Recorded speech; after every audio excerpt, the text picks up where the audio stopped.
This wasn't just another boring day in Congress. It wasn't one of those quiet hearings where people talk in circles and nothing changes. No, this was something different. The cameras were rolling, the microphones were on, and you could feel it, the tension in the air, thick like a storm waiting to explode. What happened next would grab the internet by the throat and refuse to let go.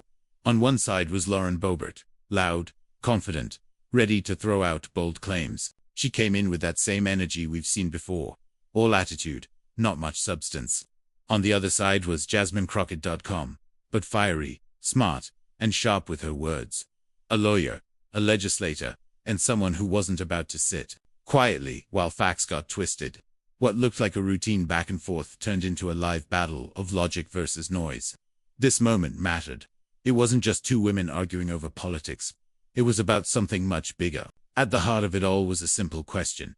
Who really holds power? Lawmakers, agencies, or the people they're supposed to serve? Boebert used her time to throw out half-baked accusations about government overreach. She claimed that the ATF, the agency responsible for firearms regulation, had turned law-abiding citizens into criminals overnight. It was the kind of claim designed to stir anger, not understanding. But Jasmine Crockett wasn't having it. She saw through the drama. She knew the law, and she knew how easily it could be misused by people chasing headlines instead of justice. When Congress allows rules to be bent or twisted for political gain, real people suffer. People lose homes. Families struggle. And sometimes, people die. Crockett made that clear, and the world was watching. The hearing room itself looked almost like a stage. A long table, sharp suits, serious faces. Witnesses sat prepared to speak the truth, even though they knew they'd be interrupted, talked over, or used as props in someone else's story. Across from them sat the lawmakers, some ready to listen, others just waiting for their moment to go viral. You could tell who came to serve and who came to perform. As Boebert spoke, the tension rose. Her voice cut through the room, quick and loud. But her words started to fall flat. She talked over the witness. She twisted statements. And just when it felt like no one would step in to say, enough, that's when it happened. Jasmine Crockett leaned in, took a breath, and let it fly. In under 5 minutes, everything changed. What started as another political stunt turned into a masterclass in truth, accountability, and leadership. Crockett didn't just push back. She took control, and by the time she finished, everyone watching knew. This wasn't just a clapback. It was a reality check, one that hit harder than anyone expected. From the second, Lauren Boebert took her seat and adjusted the mic. It was clear she wasn't there to ask real questions. Her posture said it all, stiff, ready to pounce. Her tone was sharp and aggressive, and the words came fast, like she was throwing punches instead of trying to understand. She asked the same question over and over again. Should agencies enforce laws not passed by Congress? But she didn't wait for the answer. She just kept talking, repeating herself like the repetition alone made her point stronger. It didn't. It only made it more obvious that she wasn't looking for truth. She was looking for a clip, a moment to go viral. She wasn't speaking to the witness. She was performing for the camera. The witness, Miss Ketson, was calm, patient even. She tried to respond, to explain how agencies work under the laws written by Congress. Her tone was respectful. She wasn't there to argue, just to clarify the facts. But every time she started to speak, Boebert cut her off. It's my time. She snapped again and again, like the clock gave her the right to control the truth. You could see the witness trying to stay composed, but the interruptions were constant. The room felt heavy. Watching it, you couldn't help but feel a little angry. Not because of politics, but because it was unfair. A person was being asked a question, and not even being allowed to answer it.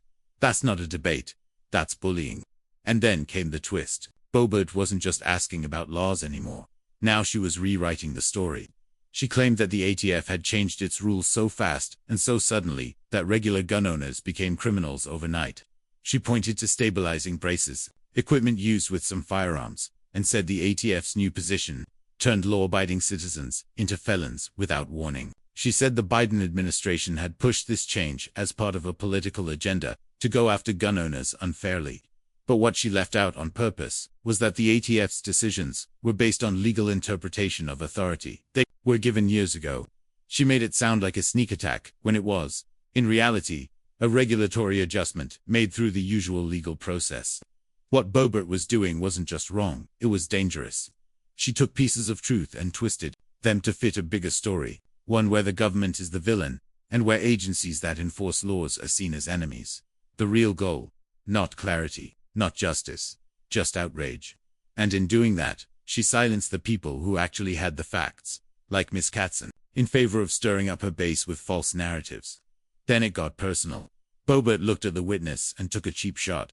She brought up the value of the witness's home.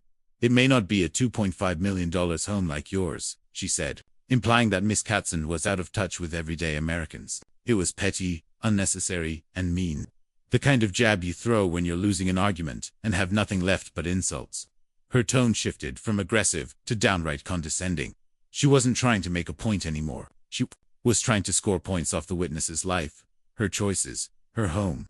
And yet, this came from the same person who minutes earlier was complaining about government red tape, while supporting all kinds of rules. When they fit her side of the debate, it was hypocrisy, plain and simple. As the words kept coming, the mood in the room shifted. Lawmakers looked uncomfortable. A few shifted in their seats. Others glanced at the witness with a kind of silent apology in their eyes. The chairperson finally stepped in, reminding everyone to respect the process, to keep things civil. But the damage had already been done. Online, people were already reacting, some cheering, others cringing. Everyone could feel it. This wasn't just out of line, it was ugly. And that's when the silence settled in. The kind of silence that comes right before something big. The witness sat quietly, holding her ground, while Boebert leaned back, satisfied. The facts were ignored. The expert was silenced. The room felt like it had tilted too far toward chaos. And then she spoke. The moment Jasmine Crockett was handed the mic, everything changed. No dramatic pause, no hesitation, just a deep breath. And then she began with a tone that was both tired and sharp. This committee runs my pressure up. She wasn't yelling, but you could hear the fire under her words. Then, without missing a beat, she aimed her first shot, not at the witness, not at the law, but straight at the behavior that had turned the hearing into a mess. Let me do what she would never do, be an adult. In just 2 lines, Crockett flipped the power in the room. She didn't need to raise her voice. She had control because she had clarity, and she wasn't just standing up for herself. She was standing up for the witness, for the process, and for the truth. She made it clear right away. What just happened wasn't okay. A witness had been talked over, dismissed, and insulted. And that wasn't just disrespectful, it was wrong. Crockett didn't just express disappointment, she apologized. On behalf of Congress. On behalf of the room. Because someone had to. And while others sat quiet, she stepped up. Then she began to break Boebert's argument apart, one sentence at a time. But Crockett didn't use buzzwords or political theater. She used facts, experience, logic. Unlike Miss Boebert, I'm legally trained. I've passed a few bar exams. She didn't say it to show off. She said it to remind people that knowledge still matters.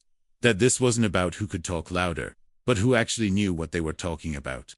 She reminded everyone that she had written laws, enforced them, and lived with the consequences of them. And just like that, the tone shifted. This wasn't a shouting match anymore. It was a lesson.